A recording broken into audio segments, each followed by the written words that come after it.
The day the sky fell. The sky didn't fall all at once. It started with a hum, low, electric, like a storm was coming but no clouds were in sight. I remember standing on the porch with a cup of bitter black coffee in one hand and my other hand resting on Bruno's head. He sat beside me, tail wagging, ears perked.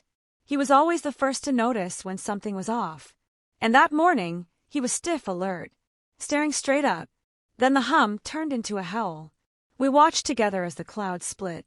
Literally, a seam in the sky opened like someone was unzipping the atmosphere. Out came the ships, black, bone-smooth things that moved like fish in water. They didn't shake the ground. They didn't roar. They just hovered, silent and godless. I live about 30 miles out from town, so we didn't see the first wave of destruction. We heard about it on the short wave, planes falling out of the sky, power grids going dark, the military mobilizing and vanishing like they'd never existed. The internet went out within an hour. Cell towers stopped responding. No TV. No satellites. No answers. By nightfall, the first ship hovered over our town. A black triangle blotting out the stars. That's when I packed the truck. I didn't have a plan. I just knew that staying meant dying, or worse. I loaded up food, water, clothes, the solar kit from the barn. And of course, Bruno. He jumped into the passenger seat like we were going on a hunting trip. Tongue out, tail wagging. I didn't cry until we hit the ridge and I looked back. The lights of the town, the ones that were left, flickered and dimmed. One by one, like someone was blowing them out. My wife had been in the hospital in town. Routine checkup, nothing serious. I was supposed to pick her up that evening. I still remember the last thing she texted me. Don't forget Bruno's meds. I never saw her again. The next few weeks were a blur. We went deep into the woods, far beyond any trail I'd ever walked. I built a shelter out of logs and canvas, rigged solar panels to an old car battery, kept a fire going at night.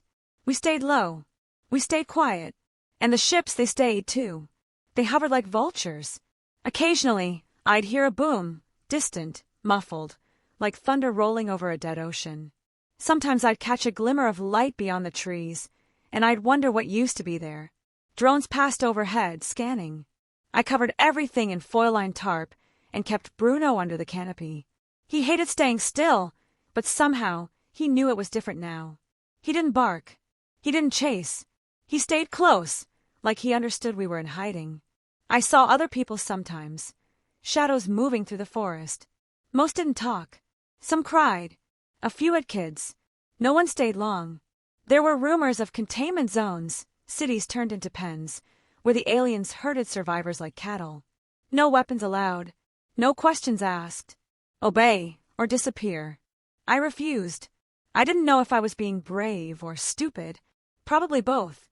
But something inside me clenched every time I thought about giving up, about surrendering. Bruno would nudge my hand when I was lost in thought, like he was saying, "Still here, buddy?" One evening, I found an alien drone tangled in the trees after a storm. It was small, about the size of a microwave, shaped like a stingray, pulsing with soft blue light. Broken, but not dead. Bruno growled when I dragged it back to camp. I don't know what made me take it. Maybe curiosity. Maybe hope. Maybe just spite. But something about it felt important. Like a puzzle I could solve. I was an electrical engineer before all this. Designed energy-efficient systems for small farms. Nothing military. Nothing special. But maybe it was enough. I set the drone on the work table I'd cobbled together from scrap wood, lit a lantern, and got to work. Bruno lay beside the fire, watching me with those amber eyes, head on his paws. Outside, the ship still hovered. And the world, for the most part, had gone quiet. But something in me, in us, had not. The last walk. It had been 32 days since the sky tore open and the world stopped turning the way it used to. I only knew that because I was carving lines into the beam above my bunk, one for each day since everything went to hell. It gave the illusion of rhythm. Something to measure. Something to answer the question, how long have I survived? Bruno didn't care about days. He only cared about the walk. Every morning, just after sunrise, he'd nudge my elbow with his snout and give me that look, part stubborn, part hopeful, part demanding. It was our ritual, our last piece of normal. We'd walk through the woods in silence, winding down narrow trails thick with moss and pine. Bruno always took the lead, nose to the ground, ears twitching. I kept one hand on my homemade spear, a sharpened steel rod duct taped to an oak handle. Primitive, sure, but it made me feel a little less powerless. The air was always still. Birds were rare now. The machines had scared most of the wildlife deeper into the earth. Once, we saw a fox, thin, ragged, limping through the underbrush. Bruno watched it but didn't chase. I think even he understood the rules had changed. Sometimes I wonder what the aliens were doing in the cities. Why they came. What they wanted. But mostly I tried not to think too hard. It never led anywhere useful. The fact was simple. They were here, and we were not in charge anymore. On one of those walks, we found something. It was a man, maybe in his 50s, face down near the stream, half covered in leaves. Looked like he'd fallen. His clothes were muddy and torn, and he'd been there a few days at least. Bruno barked once, short and low, and backed away. I crouched and turned the man over. His face was pale. His eyes were open, cloudy. Around his wrist was a plastic band, military issue, I guessed. Faded numbers and a barcode. No weapon. Just a pack. Inside, I found a field notebook, a rusted knife, and a sealed black envelope labeled Eyes Only Resistance Relay Alpha. I froze. Resistance. The word felt dangerous. Heavy. Real. I looked around. The forest didn't care. The sky was quiet. Back at camp, I lit a fire and opened the envelope. Inside was a small, folded map, hand-drawn, with symbols I didn't understand. One of them matched the curve of a ridge 5 miles east of our position. There were coordinates, scribbled in pencil. Bruno sat beside me, tail sweeping across the dirt. Looks like someone still thinks we can fight, I murmured. He gave a soft bark. That night, I didn't sleep much.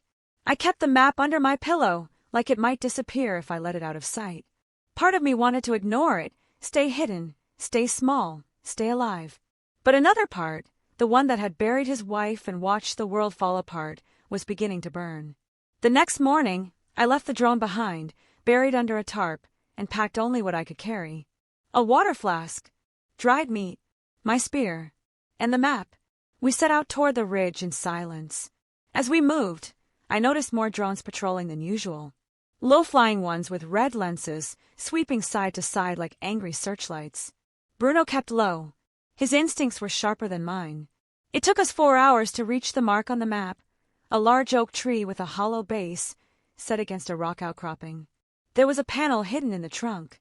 I nearly missed it, but Bruno pawed at the bark until a metal edge showed. Inside was a black switch and a microphone jack. I stared at it. Is anyone out there? I said into the mic, I found your map. I'm not with them. I'm human. Static answered. Then a voice. Cracked. Male. You're not supposed to be alive. I looked at Bruno. Neither is he, I said. Bruno bit one.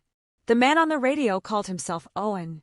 He said he was part of a relay team, a small group of technicians left behind when the Resistance's main network was dismantled in the early weeks of the invasion. Their job was to keep certain signals alive, to listen in on alien comms, and to pass on information in case someone like me ever stumbled into their range. I don't know what I expected. A plan, maybe. Hope. But what he told me instead was this. There's no winning. Not yet. Not like you think. We met in a cave 2 ridges west of the oak marker. It was barely a shelter, just cold rock, water dripping from above, and crates of old scavenged equipment. Owen looked like he hadn't slept in weeks. Thin, wiry, with bags under his eyes and an old burned scar down one arm. He studied the drone I'd recovered with something close to reverence. You took this from a patrol unit? He asked. I nodded. Bruno sat beside me, watching Owen with quiet suspicion.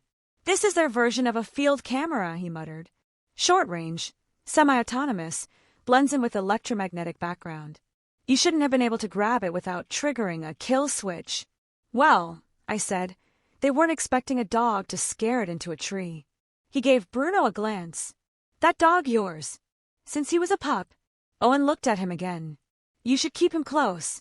It wasn't more than 2 days later when everything went sideways. I was helping Owen wire up a relay antenna, a makeshift broadcast booster he thought might let him tap into a dormant satellite. Bruno was tied near the mouth of the cave, chewing lazily on an old bone. That's when we heard it. A shriek, high and metallic. Then a crackle. Something heavy touched down outside. Owen swore. They're here. He reached for a rifle, one of the few we'd managed to cobble together from resistance scraps, and pushed me back into the shadows. Stay down, he said. I'll distract them. You run. I never got the chance. The alien stepped into view, like it owned the world. 7 feet tall, draped in black armor that shimmered like oil, face hidden behind a glass mask that pulsed faintly with color. It didn't look at us, not yet. Its eyes were fixed on Bruno. Bruno stood up. He didn't bark. He didn't growl. He just moved. In one sudden blur, he lunged at the alien like he knew exactly what he was doing, like he'd been waiting for this moment. The Xarnex barely had time to lift its weapon. Bruno clamped down on its leg with a vicious, bone-deep bite. The alien let out a strangled cry, not just pain, but shock. Its suit sparked, glitching where Bruno's teeth made contact. Then it collapsed, knees first, then face first, into the dirt. Dead. Bruno trotted back to me, his mouth covered in some thick, black-green fluid that hissed against the air. His tongue lolled out happily, like he just caught a squirrel. What the hell? Owen knelt beside the alien, studying the bite. His teeth breached the containment membrane. The fluid, it's destabilizing. The armor around the wound was dissolving, literally melting away. I looked at Bruno, heart pounding. You saw that, right? Owen nodded. I don't know how, but it reacted to his saliva, like it triggered a chemical breakdown. Dog drool melts alien armor? He looked stunned. Something in it does. Maybe microbes. Maybe enzymes. Something natural they didn't plan for. I knelt down beside Bruno and ruffled his fur. You just bit our way into a fighting chance, buddy. He wagged his tail like it was no big deal. That night, Owen made a shortwave recording and sent it across the relay grid. This is Relay Alpha, he said into the mic. To any survivors listening, we've discovered a weakness in Xarnex suits. If you've got a dog, you've got a weapon. Repeat, dogs can compromise enemy armor. Use this. Hit hard. Hit now. It wasn't a rallying cry. Not yet. But it was a spark. And for the first time in weeks, I felt the wind shift. We weren't just surviving anymore. We were biting back. The resistance has 4 legs. The message spread faster than we expected. By day 4, Owen had received a reply, scratchy, warbled, but real. A man from Kentucky confirmed the same thing. His old bloodhound had gone after one of the patrol drones that wandered too close. The dog bit it, and the thing started sparking, smoking, and shut down completely. Then came more signals. From British Columbia. From rural Ukraine. A woman in Morocco. All of them saying the same. Our dogs bit back and it worked. We didn't know exactly why, not yet. Some speculated it was enzymes in the saliva. Others blamed bacteria unique to canine mouths. One scientist, hiding in a bunker outside Berlin, thought it was a molecular incompatibility between Xarnex biosuits and earthborne microbiomes. Honestly, it didn't matter. What mattered was that, for the first time, the Xarnex weren't untouchable. And humanity had a weapon. We started calling it the Bite Protocol. Simple idea, dogs attack first. We follow. Crude. Sure. Primitive. Definitely. But it worked. Better than bullets. Better than explosives. The aliens were built to resist human technology. They hadn't planned for anything as unpredictable, as loyal, or as downright messy as Earth's dogs. Bruno became the poster boy. Owen took a photo, just after Bruno brought down our second Xarnex scout, and encoded it in the outgoing relay burst. Bruno standing over the alien corpse, tongue out, tail wagging, black-green goop dripping from his jaws. Underneath the photo, we added 2 words. Bite back. Within 2 weeks, we had small teams organizing. Not soldiers, dog owners, hikers, farmers, old vets. People who had nothing left to lose, and a dog who refused to be left behind. We moved mostly at night. Bruno led our group through old mining trails and broken roads, noses twitching, ears always alert. He knew before any of us when they were near. We learned to trust him more than any sensor. The Xarnex adjusted. Fast. They deployed new armor variants, fielded quadruped drones, meant to mimic our companions. But it was too late. The dogs could smell the difference. No machine moved with the twitchy grace of a real animal. The aliens couldn't fake that. Our mutts became our scouts, our shields, our swords. Some of them didn't make it back. We buried each one with their name carved into wood and stone. Because they weren't just pets anymore. They were soldiers. It was Bruno who led the charge during the raid on Relay Outpost Theta, an old telecom station turned Xarnex relay hub. We knew they were using it to jam resistance transmissions across 3 states. We had 12 fighters, 8 dogs, 1 shot. We waited until the patrols were thin, then sent Bruno and the others in through the breach. No barking, no howling, just quick, silent fury. The Xarnex didn't know how to handle it. They weren't used to losing. Definitely not to golden retrievers, mutts, or terriers with patchy fur and loyalty bigger than their bodies. While the aliens scrambled, we moved in, smashed their relays, stole back a transmitter, and broadcast one final message from the top of that ridge. It was me on the mic this time. Owen said it should be. I took a breath and said, to whoever's still listening, we aren't done. We have something they can't match. Something born on this earth. They thought we were weak, that they could break us, but they didn't count on Bruno, or any of the others. So listen close, Xarnex. We have teeth, we have claws, and we bite back. Months passed. The war wasn't over, not by a long shot, but the tide had shifted. People started finding each other again, building shelters, organizing, fighting smarter. The aliens retreated from small towns first, then forests. Then they stopped sending ground scouts altogether. Maybe they realized we weren't worth the effort. Or maybe they finally understood what they'd unleashed. Bruno's older now. His muzzle's grayer, and he limps a bit when it's cold. But when he hears the hum of a patrol overhead, he still growls, low and deep, like he remembers everything. I kneel beside him, hand on his back. They'll come again, I whisper. And Bruno lifts his head, alert. Let them. We'll be ready.